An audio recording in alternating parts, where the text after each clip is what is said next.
Good morning, good afternoon, good evening, folks. As mentioned in the daily financial news, we have a brand new expert to the channel. Laura Morby, of course, is expecting a new baby in about 2 weeks. So they're off getting ready for that.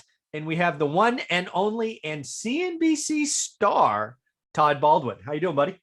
Hey, I'm doing well. Thanks for inviting me on. I know we've done this a couple of times, but this is the first time I'm like actually the expert specialist. So I appreciate you having me on. Yep, you are going to be coming back every Sunday at 8 a.m. Pacific, assuming your schedule works out, of course. But yes, you now are a weekly expert, and I appreciate you for giving us this time. Thank you very much. Well, thank you. And that's why you make the big bucks, because you probably could have retired a decade ago, and here you are on a Sunday morning waking up at 8 a.m. So every day Saturday, dude. I've been up at 6 a.m. no alarm. I don't know what's wrong with my body, but I get up early. It's nice. Weird. Hey, so topic number one is one that is near and dear to my heart. It is one that lots of people struggle with. I think a lot of people have a mental roadblock that I want to try to blow up. And that mental roadblock is, I live in an expensive part of the world. My market's crazy hot, blah, blah, blah, blah, blah. I can't do anything. So both of us happen to live in a market. My median price in my market today is about 1.3 million. Your market is up there as well. So let's talk about it. What would you do if you had to start all over, right? If basically you are what you are and you're just starting from zero, what would you do? Yeah, good question. I think, in my opinion, the best way to invest in real estate in a high-priced market is to house hack. I mean, there's really no question in my mind about that. It's either going to be house hacking or Airbnb, and a lot of cities aren't too friendly with Airbnb. So that brings you back to house hacking.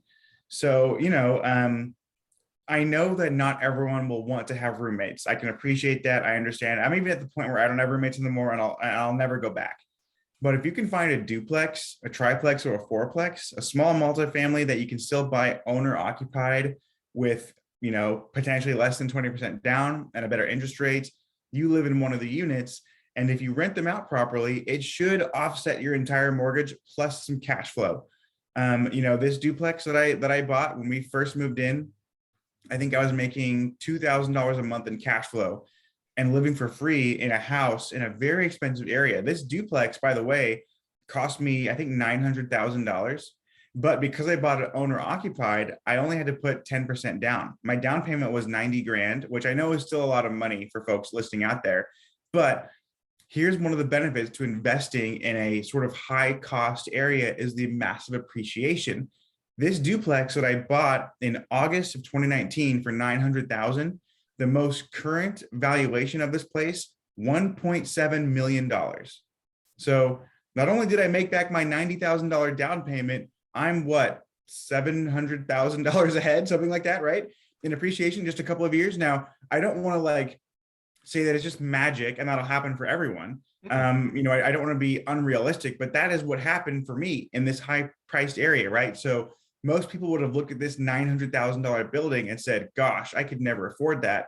And I was like, how can I make this work? How can I make it make me money? And the first thing was cash flow. The first thing was okay, how do I get it so I can live for free? And then if the appreciation works out, great. And it did. I had no control over that, but I did have control over the cash flow because I'm a house hacker. Yeah. House hacking is something that wasn't on my radar until after I retired. It wasn't something that really hit the mainstream, I don't think. But it's amazing now that I've been doing this channel for 3 or 4 years, how many successful real estate investors started there, right? Just in the last week, I interviewed Spencer Cornelia, who's in Vegas, right? Who's big on YouTube, but he's financially free because of 3 house hacks, right? Now he does roommates. Anna Kelly, somebody who replaced 2 6-figure incomes, started house hacking a fourplex. The lumberjack landlord, right? 9th grade dropout starts house hacking duplexes. Dion from Dion Talk. I mean, it's just more and more people need to do this. So again, house hacking can mean roommates. Spencer and yourself, right? Go get a 5-bedroom home, rent them out, make it work. If that's not you, go buy a multifamily, right? Do 2 through 4s. And the beauty, what I see in house hacking is, you're right, low down payment. Correct me if I'm wrong, but your first house hack wasn't 10% down. It was 3.5% down. Oh yeah. That's the first time homebuyer program. Yeah. Pay attention, folks. It's out there for you. How long did you live there? How long did you live in the first one? I think 18 months. Again, yeah, think about that. You go get even if house hacking with roommates is uncomfortable for you, are you willing to change your financial future and get uncomfortable? 18 months with roommates, 3.5% down, living for free. Don't do the stupid latte factor where you're saving $6. Go attack your largest expense, which is probably housing, make it zero, and maybe even make it positive. So yeah, so Yeah. cheapest money, right? Absolutely. Yeah. Cheap money. I think too, like if people are sort of debating this, do that first. Like, and I don't know the demographics of your audience, like how young or old they are, but like if you can do all of the crap early, like it's just go do that first, right? Yeah. I started my sales career as a door-to-door salesman. Okay. It was awful. I had smoke blown in my face and doors slammed in my face, right? The beautiful part is I did that when I was 19. So by the time I got to a position where I was cold calling on the phone, which most people hate, I was like, this is easy. Like nobody's blowing smoke in my face. The worst thing they're gonna do is hang up, right? Like, and so I would make all these cold calls and working on commission, I'd make all this commission and I'd buy real estate, right? And then too, I had roommates and it was like, man, roommates can be annoying. They can, leave their dishes out, all these things. But again, I was 23. So it's like, I did all that stuff. Now I'm 29 and I would never, ever go back to doing it again. But I'm so happy that I did it young. I did it early and I did it for, 5-6 years. And now I don't have to do it ever again because I did it young. Yeah. So when I think about house hacking, first and foremost, if you're young, you're coming out, there's no question. The cheat code to wealth, how to be retired in 10 years or less, if that is you, is house hacking. And I would tell you, first time home buyer program, first off, if you can't save 10 grand, you have a spending problem, not an earning problem. Or if you have an earning problem, then go earn more money. We have a wage inflation like never before. Quit your job, get a new one, you'll make more money. It's never been easier. So if you're young, do that. Second, if you're comfortable taking a step back, because Anna Kelly is interesting in this story, where she lived in the big Texas house and then she moved to Virginia, lived with in-laws for a little bit, which I'm sure wasn't fun, and then bought a fourplex. And I always hear kids, Anna Kelly house hacked a fourplex when she had 2 of her children. So it can be done. You've got to, it's gonna suck. Olivia and I never house hacked, but we whacked our expenses 50%. In order to get on this journey, you've got to build that initial inertia, that initial momentum. It's hard. It sucks. But once you get through it, you don't got to do it again. So do that. So let's talk to the older folks, kind of my story, right? So my story starts at 30. Teresa was, we had a child. We were in our home. We were in the school district. It wouldn't work, right? Our bedrooms were occupied already.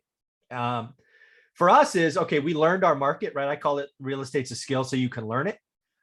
Then, yeah, dude, I started this journey in 2002. Everybody was talking about Texas and Ohio and Michigan back then, right?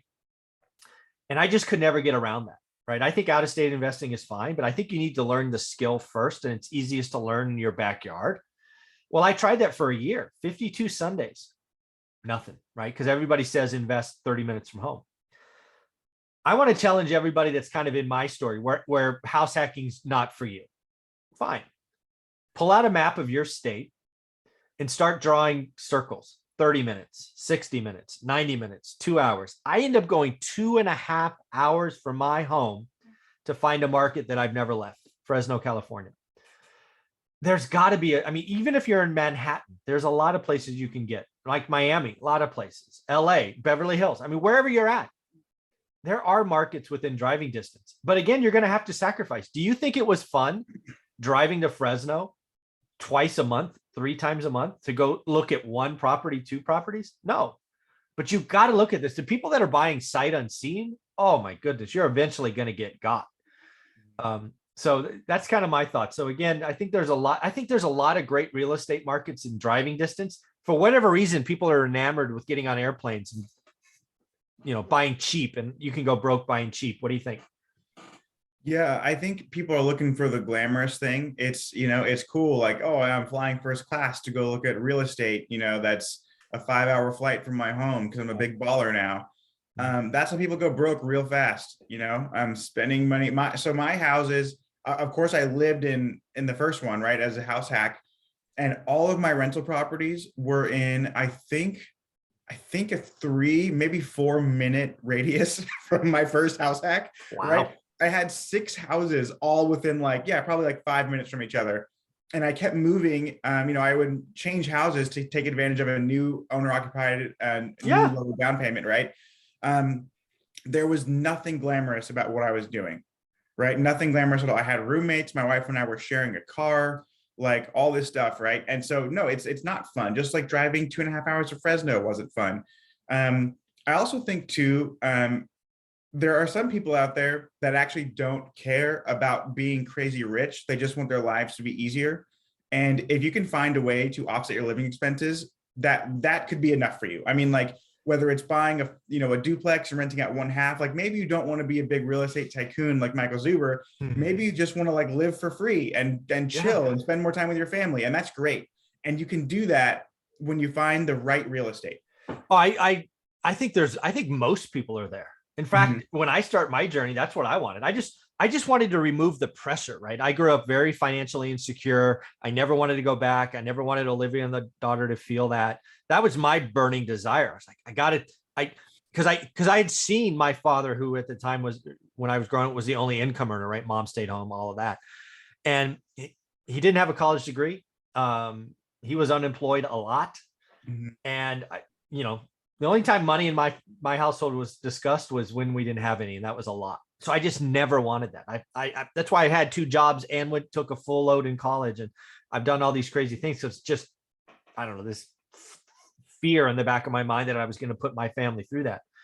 So I think there's a lot of people there. And again, if that's you, which a lot of people are there, house hack is amazing. Again, even if you can't house hack, I want you, if you're watching my channel, I want you right now today to do the financial numbers.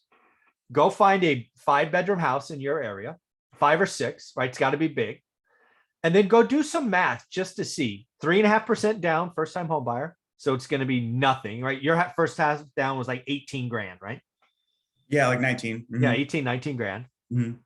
And then figure out what roommates would, and just do the math. Just do the mental gymnastics. What were you netting? Because you were living for free, and then you actually had positive cash flow. It was like 1,000, 1,500 a month. So on the first house, it wasn't quite that high. Okay. It was like maybe $500-600 a month. Let's call it 500. By the time I got my final house, I was living for free and netting 2,000 a month. Yeah.